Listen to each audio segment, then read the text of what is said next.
Greetings! It is now time for chapter 4.2 of your AMSCO book, so let's get to it. The title of the chapter is Exploration, Causes, and Events. And here's a summary for you. European explorers were motivated by the desire to get rich and to spread Christianity. Governments often played a major role in financing and directing exploration. Here's vocabulary for the chapter Exploration, Causes, and Events. Numero uno, Christopher Columbus, Italian explorer responsible for European contact with the Americas. He's sent by the King and Queen of Spain, and he was hoping to reach India, which did not happen, but we're all here, so it's hard to complain.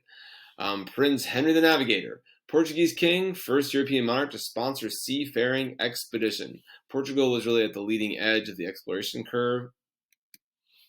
Bartholomew Diaz, Portuguese explorer, sailed around the Cape of Good Hope, which is the southern tip of Africa, in 1488, and then he turned back because he was worried that the men might mutiny. Vasco da Gama, another famous Portuguese explorer who sailed around Africa to India in 1498, and he claimed territory in that area for Portugal's empire. Number 5 is Trading Post Empire, which is an empire based on small outposts rather than control of large territories. So you can contrast a trading post empire with an empire like the Ottomans, who were just conquering the land around them. Ferdinand Magellan, also a Portuguese explorer, this time sent by Spain, but he led a voyage in 1519 that circumnavigated the globe, went all the way around.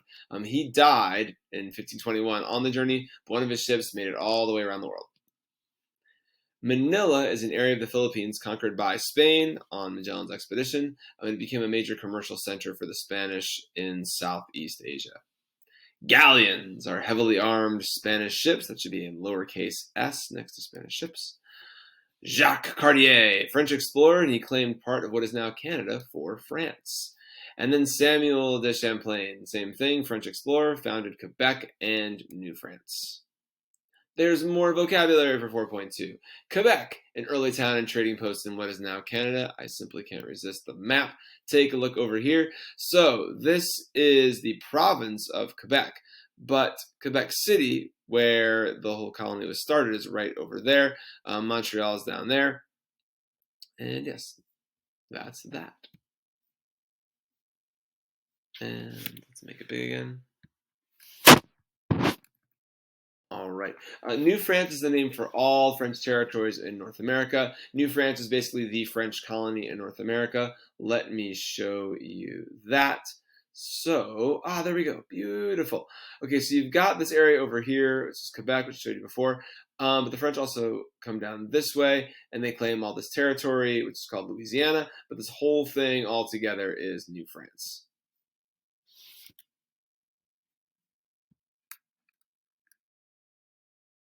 All right, John Cabot, or Giovanni Caboto. He's an Italian explorer sent by England to the Americas in search of a northwest passage to the Pacific Ocean. Many European countries were hoping that if you just kept going west through America up in the north, you kind of cut through the Arctic and get over to the Pacific, and none of these guys found it successfully. All right, Jamestown is the first permanent British settlement in the Americas in what is now the state of Virginia.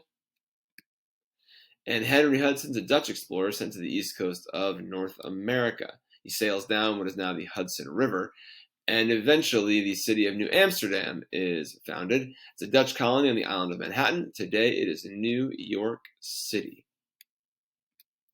All right, so the first subtopic in chapter 4.2 is the role of states in maritime exploration.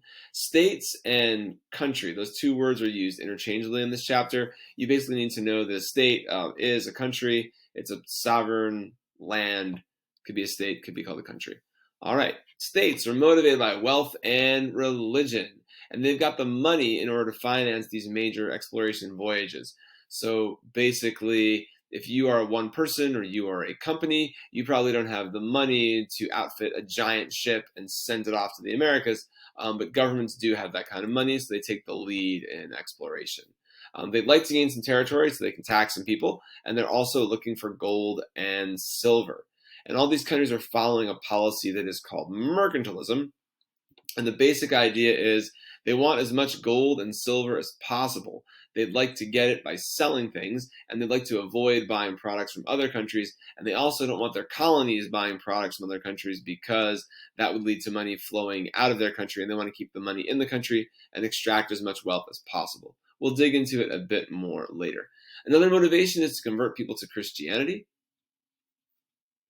All right, so expansion of European maritime exploration. That's the next subtopic in 4.2. So Portugal initially are the leaders of European exploration. Prince Henry the Navigator, as we mentioned in the vocabulary, was the leader of Portugal at this time. So he is the first, or his country is the first country to begin shipping enslaved Africans by sea. And he also sent Bartholomew Diaz around the southern tip of Africa. And he sent Vasco da Gama all the way to India. So again, Prince Henry the Navigator is kind of leading the charge here. He himself didn't go on these journeys, but he was very active in pushing navigation and pushing exploration in Portugal. So Portugal early on is very successful. They get control of cities on the African Indian coasts. They also arrive in China. Soon after the explorers arrive, the missionaries arrive, the Dominicans, the Franciscans, the Jesuits, and they all want to convert the Chinese to Christianity. And you can imagine how most of the Chinese, or the Chinese government especially, felt about that. They also decide that they are going to build forts and trading posts in different cities around the Indian Ocean and parts of India and in parts of what is now the coast of Arabia. Now, for a brief moment, the Portuguese are kind of out ahead of everybody else. But then the Dutch and the British quickly begin to challenge their dominance. Around this time also, Spain sent Magellan to circumnavigate the globe. In the process, he conquers the Philippines, although he gets killed in the process. And in general, the Portuguese find more success converting people to Christianity in the Philippines than they do in China or Japan. China and Japan both very quickly try to close off the influence of Christianity, and the Philippines aren't able to do that, so Christianity penetrates further into the country. Now, the lure of riches. So, as you might already know, the European countries realized they could become rich by exploiting people in the Americas. So they've got various ways of doing that. One motivation is that all the Europeans are looking for luxury goods from China, for instance, and so they're trying to extract wealth from the Americas and then trade it with China for silk and spices and porcelain and other goods. So silver around this time became a major form of currency because, unlike gold, it was pretty plentiful in the New World, and there are some major silver mines that pop up. All right, so the French, the British, and the Dutch are still searching for a Northwest Passage. They want to try to get through the Americas to Asia, going through the Arctic, and it just doesn't work out for them. Now, the French, led by Cartier and Champlain, took over what's now eastern Canada. They were not setting up colonies and having their people move in like the Spanish and the British. They're mostly just coming to trade, and they trade with the Native Americans for fur, and then take that fur and they sell it and trade it for luxury goods in Europe. And as I just said, the French did not settle down in America like the British and Spanish did. So the Spanish, after conquering the Aztecs and the Inca, were in a very powerful position. And they were very dominant in the ocean. And they decided in 1588 to send this major force of ships, like the biggest sea force anyone had ever seen. And they decided they're going to go conquer Britain. It's called the Spanish Armada. And what happens is, by a combination of great weather for the British, meaning bad weather overall, but bad weather smashes up the Spanish Armada, and the British ships are smaller and they're more maneuverable. The Spanish ships are big and heavy. So the weather helps the British out because it wrecks part of the Spanish fleet. The British ships are also more maneuverable, and they're able to outmaneuver the Spanish Armada and defeat it. And that's kind of the beginning of Britain as a major sea power, which is going to continue for the next several hundred years. And at this time, they're also founding Jamestown in what is now Virginia, which later becomes part of the United States. The Dutch sent Henry Hudson to North America, as we mentioned in the vocabulary. And they found New Amsterdam, which is now New York City, which is where the Hudson River flows into the Atlantic Ocean.